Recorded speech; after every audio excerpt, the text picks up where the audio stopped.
I speak to you today on judging others and being found wanting yourself.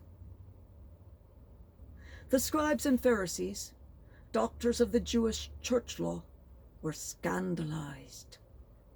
They called the disciples and said, "Why does your teacher eat with these people?" They believed, according to their skewed and canted interpretation of Jewish cleansing requirements, that to eat with someone who was unclean, that is, in other words, sinful, and who hasn't done the ritual sacrifice at temple to remove their sins. The ritual sacrifice included paying a fee, paying to buy a young bull if very sinful, or otherwise just buying a young lamb or goat if not. If it was a woman, she had to buy a pair of matched doves. Else they contaminated you, the clean person. But this wasn't truly Jewish Mosaic law, but rather the traditions that came about as their faith became perverted, altered, to fulfill the political and financial needs of the very powerful men within each synagogue. Because remember, the Pharisees and the temple elders altered the laws so they could gather these fees. Jesus and his Almighty Father knew there was nothing wrong with any of these people. The tax collectors, the money changers, other men and women who were labeled sinners because they were employed. The tax was set, and then each was allowed to add an additional amount to each collection determined by the tax collector that, by law, was to collect for his wages for having collected the taxes from each person. But that opened each up to the opportunity to the sin of greed or theft. And thus many of the tax collectors were the wealthiest persons of their area. Now, money changers charged a percentage for each transaction, and they were very skilled at money transactions and math, so that the average person couldn't know what the price of gold, silver, and bronze were against the Roman coin. This too then became an opportunity to the sin of greed and of theft, a cardinal sin combined with a mortal sin within each transaction. Very dangerous for the soul. The others called sinful, as they worked directly for an income: prostitutes, porters, and less so bakers and tradesmen. But they also were included because anyone who received cash was thought low. In other words, brought low by the filth of money, which later became the phrase you are familiar with, filthy lucre.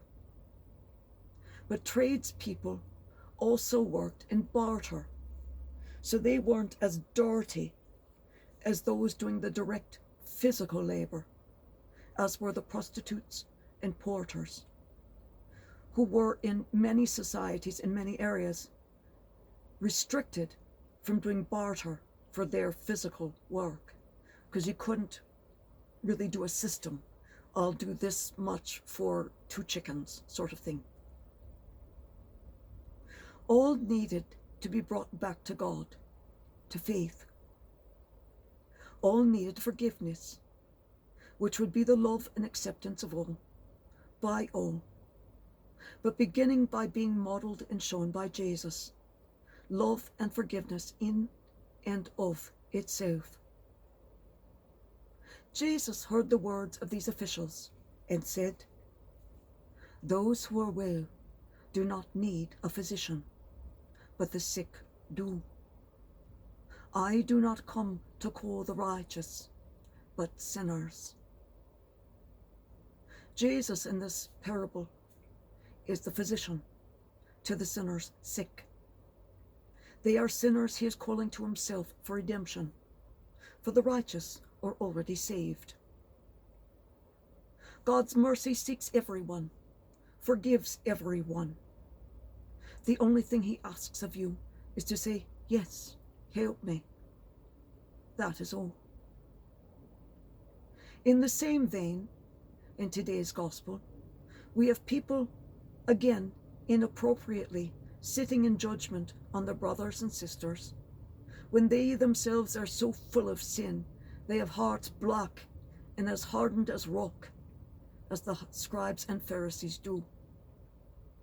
They even manage to overlook the fact of their own support of and planning for murders, including the murder of the Son of Man, not seeing this as sinful, though it casts them and what few of their spawn survive into Gehenna for eternity. For there was no repenting for murdering the Son of God. Jesus, when speaking and teaching against one judgment of another, adds the precondition of those judging having no sin burden, no bias, no prejudice. Or another way of saying it, from the story of the adulterous woman, let he who is without sin cast the first stone.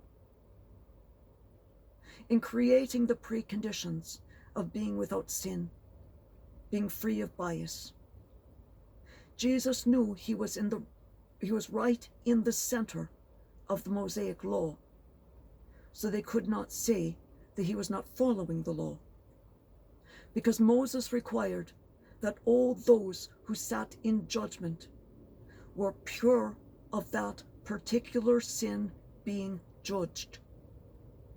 And Christ further expanded on this rule by eliminating 2 specific words, those words being that particular.